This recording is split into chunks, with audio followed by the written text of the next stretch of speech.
Video کے نیچے subscribe کے بٹن پہ کلک کریں، بیل کے آئیکن پہ کلک کیجئے تاکہ ہر نئی ویڈیو کی نوٹیفیکیشن آپ کو مل جائے۔ اعوذ باللہ من الشیطان الرجیم، بسم اللہ الرحمن الرحیم، واستعینوا بالصبر والصلاة وإنها لكبيرة إلا على الخاشعين الذين يظنون أنهم ملاقو ربهم وأنهم إليه راجعون يا بني إسرائيل اذكروا نعمتي التي أنعمت عليكم وأني فضلتكم على العالمين واتقوا يوما لا تجزي نفس عن نفس شيئا ولا يقبل منها شفاعة ولا يؤخذ منها عدل ولا هم ينصرون صدق الله العظيم۔ سورہ بقرہ آیت نمبر 45، 46، 47، 48 ان 4 آیتوں کی آپ کے سامنے بھی تلاوت کی گئی ہے۔ اس سے پہلے 5ویں رکوع میں اللہ تعالی بنی اسرائیل کا یعنی یعقوب علیہ السلام کی جو اولاد تھی ان کا اللہ تعالیٰ نے ذکر کیا۔ یعقوب علیہ السلام کی اولاد میں اللہ تعالیٰ نے بہت سارے نبیوں کو بھیجا، بہت ساری اللہ کی مددیں ان کے ساتھ تھی۔ ان کے لیے اللہ نے سمندر کو روک کر 12 راستے بنا دیا۔ ان کے لیے اللہ تعالیٰ نے پتھر سے 12 چشمے نکال دیا، اور بھی بہت سارے کام، فرعون جیسے بڑے ظالم سے اللہ نے ان کو نجات عطا فرمایا۔ تو ایسی بہت ساری اللہ تعالیٰ کی مہربانیاں ان لوگوں پر تھیں۔ تو اللہ تعالیٰ اب ان لوگوں کو ایمان کی دعوت دے رہے ہیں، کیونکہ اس زمانے کے جو مشرک تھے وہ ان کو اپنا آئیڈیل سمجھتے تھے، اپنے سے افضل سمجھتے تھے، اور یہ مانتے تھے کہ یہودیوں اور عیسائیوں کے پاس آسمانی کتابوں کا علم ہے، ہمارے پاس نہیں ہے، اس لیے ان کو افضل سمجھتے تھے۔ اور ان کے پاس مال بھی زیادہ تھا، یہودیوں کے پاس، عیسائیوں کے پاس، اس لیے بھی وہ ان کے جو ہے نیچے دبے رہتے تھے۔ تو اللہ تعالیٰ نے ان کو بہت ساری جو ہے نعمتیں عطا فرمائی تھی، ان کو یاد دلا کر اللہ تعالیٰ فرماتے ہیں کہ میری نعمتوں کو تم استعمال کر رہے ہو، میرا وعدہ پورا کرو، نبی پر ایمان لاؤ، قرآن کو اللہ کی کتاب مانو، میں تم کو جنت میں داخل کروں گا۔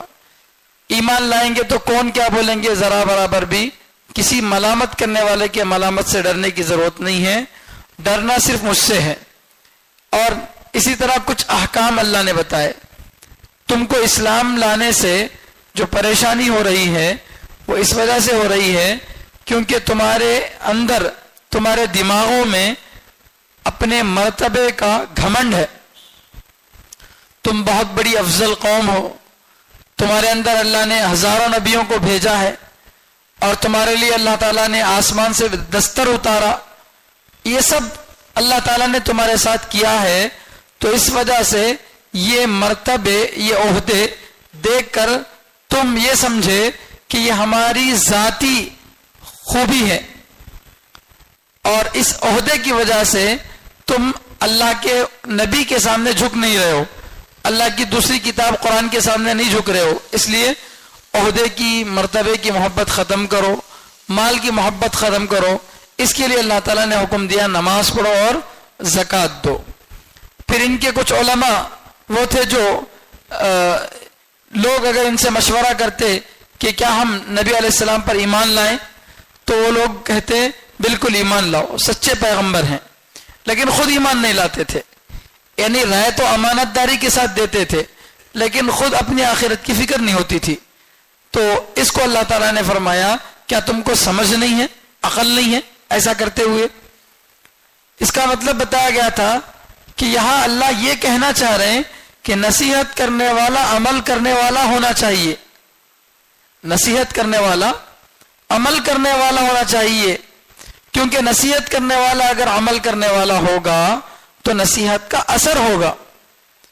اگر خود نصیحت کرنے والا نصیحت پر عمل نہیں کرے گا تو سامنے والے کو اس کا کوئی اثر نہیں ہوتا. ہاں، یہ مطلب نہیں ہے کہ جو عمل نہیں کر رہا اس کے لیے نصیحت کرنا جائز نہیں ہے. جو عمل نہیں کر رہا اس کے لیے نصیحت کرنا بھی جائز نہیں ہے، ایسی بات نہیں ہے. کیوں؟ بھئی عمل نہ کرنا ایک غلطی ہے اور اچھی بات دوسروں کو نہ بولنا ایک دوسری غلطی ہے. خود عمل نہ کرنا ایک غلطی اور اس عمل کی دوسروں کو دعوت نہ دینا یہ ایک دوسری غلطی ہے. تو اگر کوئی آدمی نماز نہیں پڑھ رہا سوچ کر روزہ بھی چھوڑ دیا تو غلط ہے. اسی طرح اگر تم خود عمل نہیں کر رہے ہو تو دوسروں کو بتانا بھی چھوڑ دو، یہ مطلب نہیں ہے. عمل نہیں کر رہے ہو دوسروں کو بتاؤ، لیکن اس سے کیا ہوگا؟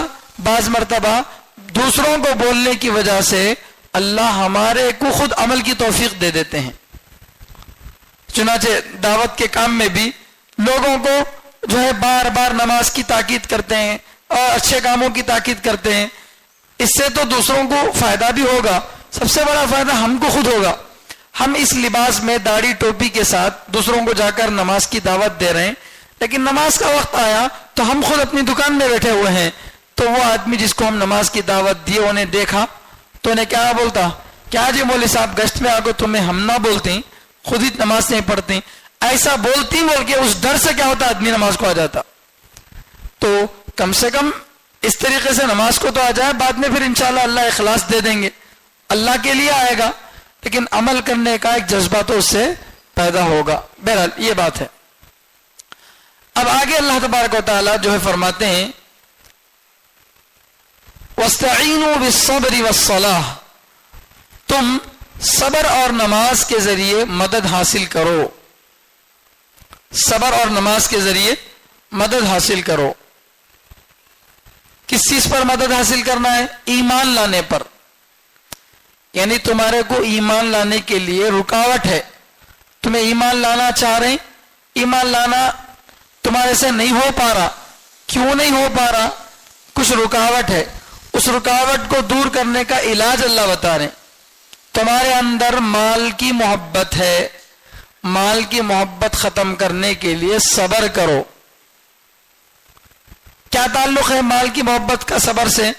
یعنی اس بیماری کے لیے اس دوا کو اللہ نے کیوں تجویز کیا اللہ بہتر جانتے ہیں، لیکن ظاہری طور پر یہ بات سمجھ میں آتی ہے کہ آدمی مال کی خواہش کیوں کرتا ہے. زیادہ مال کی خواہش اس لیے کرتا ہے کہ وہ اپنے من مانی طریقوں کے مطابق زندگی گزارے، جہاں اس کا دل چاہے پیسہ لٹائے، جو چاہے اس کا دل مرضی کرے وہ کرے. اس لیے کیا کرتا آدمی؟ پیسہ حاصل کرتا ہے.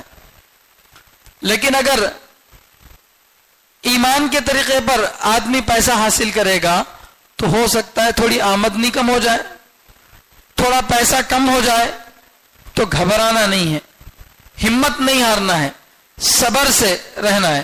صبر کے معنی عربی میں ہے حبس النفس، اپنے آپ کو روکنا، اپنے آپ کو روکنا. تو اللہ تعالیٰ فرماتے ہیں مال کی محبت اگر ختم کرنا ہو تو کیا کرو؟ صبر کرو. صبر کرنے سے مال کی محبت ختم ہوگی، کیونکہ صبر کرنے میں کیا ہوگا؟ بہت سارے خیالات دل میں آ رہے ہیں. مثال کے طور پر ایک آدمی جس کے پاس اللہ نے اتنا مال دیا ہے کہ وہ کرائے کے مکان میں رہ کر خوشحال زندگی گزار سکتا ہے. اب اس کے دل میں خیال آیا کہ میں اپنا ذاتی مکان بناؤں، پیسے تو ہے نہیں، کرنا کیا ہے؟ سیدھا گیا بینک میں 10 لاکھ 15 لاکھ لون لے لیا. کیا واسطے؟ تاکہ میں اپنا گھر بنا لوں. اب لون لینا جائز ہے؟ ناجائز ہے، سود ہے، وہ لینا جائز نہیں. کس واسطے لے رہا ہے؟ گھر بنانے کے لیے. گھر بنانے کے اگر تمہارے پاس پیسے نہیں ہیں تو پھر گھر بنانا تمہارے لیے ضروری نہیں ہے, فکر کرو جائز طریقوں سے, محنت کرو, لیکن اب اس کے لیے آدمی لے لے رہا. اسی طرح سے گاڑی خریدنے کے لیے پیسے نہیں ہے, پہلے سے ہی قرضوں میں ڈوبا ہوا ہے, اب پھر گاڑی لینے کی خواہش آئی. آج کل کی لوگوں کا حال یہی ہے, آج کل نوجوانوں کا اور اسی طرح سے بہت سارے لوگوں کا حال یہ ہے کہ لوگ جو ہے کماتے کم ہیں, خرچہ زیادہ کرتے ہیں. جس گھر میں کمائی کم خرچہ زیادہ ہو وہ گھر برباد ہوگا. یاد رکھیے کمائی کی کوئی حد نہیں ہے, کمائی آدمی کتنی بھی کر سکتا. ایک عام آدمی کی کمائی 300 روپے 400 روپے ہوتی ہے, ٹاٹا برلا جیسے لوگوں کی ایک دن میں کروڑوں روپے ان کی جو ہے آمدنی ہوتی ہے. کمائی کی کوئی حد نہیں ہے. اصل یہ ہے کہ جتنی چادر ہے اتنے پیر پھیلائے, چادر جتنی ہے اتنا پیر پھیلائے. دنیا میں بہت سارے لوگ ہیں جو کم پیسوں پہ اپنی زندگی کا گزارا کر رہے ہیں. ان کو دیکھے کہ بھئی اللہ نے مجھے اتنا دیا ہے, میرے مقابلے میں فلاں آدمی کو تو وہ بھی نہیں ہے. دنیا کی چیزوں میں اپنے سے نیچے والے کو دیکھے, دین کے معاملات میں اپنے سے اوپر والوں کو دیکھے. ہمیں الٹا کرتے.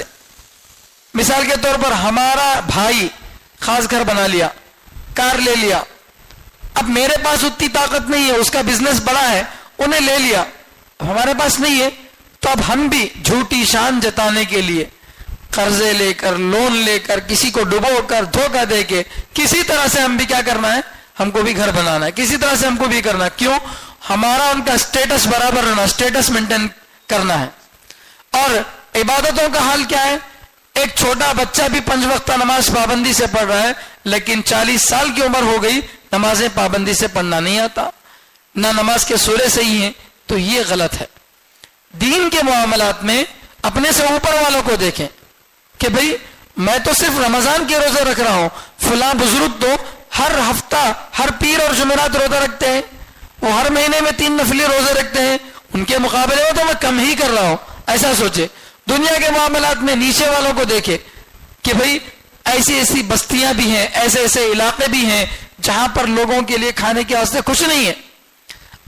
اب ہمارے یہاں کے علاقوں میں الحمدللہ تھوڑی بہت خوشحالی ہے. اگر آپ اس علاقے میں چلے جائیں گے, بہار کے علاقے میں, آسام کے علاقوں میں, ایسے علاقوں میں چلے جائیں گے, وہاں کے لوگوں کی زندگی کا حال دیکھ کر آپ کو رونا آ جائے گا. ایسے بالکل کچے مکانات اور ایسی جو عجیب روزی وہ کھاتے ہیں, اللہ اکبر, بس اللہ ان کو صبر دے. تو ایسے لوگوں کو دیکھے پھر انشاءاللہ آدمی کو ہمت آئے گی. تو بہرحال مال کی محبت ختم کرنے کا علاج اللہ نے کیا بتایا؟ صبر کرو. کیونکہ صبر کرنے سے آدمی کی خواہشات اعتدال پر آ جاتی ہیں, لیول ہو جاتی ہیں, برابر ہو جاتی ہیں. جب آدمی کی خواہشات جائز حد میں ہوں گی تو مال جتنا آئے گا اتنے میں ضرورت پوری کرنے کی کوشش کرے گا. ورنہ اگر آدمی کے اندر مال کی محبت ہوگی, صبر نہیں ہوگا, تو مال کے لیے اس سے قرضہ لے لیا, اس سے قرضہ لے لیا, اس کو ڈبویا, اس کو ڈبویا, آخر میں آئی پی مار کے بھاگ گیا. ایسا نہیں ہونا چاہیے. کیوں؟ اس لیے کہ مال ہو, مال کی محبت ہو, لیکن صبر نہ ہو تو آدمی برباد ہو جائے گا. اس لیے اللہ تعالیٰ فرماتے ہیں اعتدال کے ساتھ, درمیانہ روی کے ساتھ جو ہے پیسہ خرچ کرنا ہو تو اس کے لیے کیا کرنا ہے؟ صبر اختیار کرنا ہے. صبر سے خواہشات آدمی کی کنٹرول میں آتی ہیں. اسی طرح خواہشات میں خواہش ہے انسان کی جسمانی خواہش, اس کے لیے بعض روایتوں میں آتا ہے صبر سے مراد روزہ ہے. وَاسْتَعِينُوا بِالصَّبْرِ اَيْ وَاسْتَعِينُوا بِالصَّوْمِ, روزے کے ذریعے مدد حاصل کرو. اگر کسی آدمی کو جسمانی خواہشات کی وجہ سے غلط ارادہ پیدا ہو رہا ہو تو ایسا آدمی کیا کرے؟ روزہ رکھ کر اپنی خواہش کا جو ہے علاج کرے. اس لیے کہ روزہ انسان کی شہوت کو توڑتا ہے. تو اس طرح سے جو ہے یا تو واقعی صبر کرے, اپنے آپ کو جائز حدود میں رکھے, یا پھر روزہ رکھ کر اپنے آپ کو جو ہے مدد طلب کرے. والصلاۃ, اور اسی طرح دوسری چیز کیا ہے؟ نماز. نماز کے ذریعے سے مدد طلب کرو. نماز سے کس چیز کا علاج بتایا جا رہا ہے؟ نماز سے بتایا جا رہا ہے علاج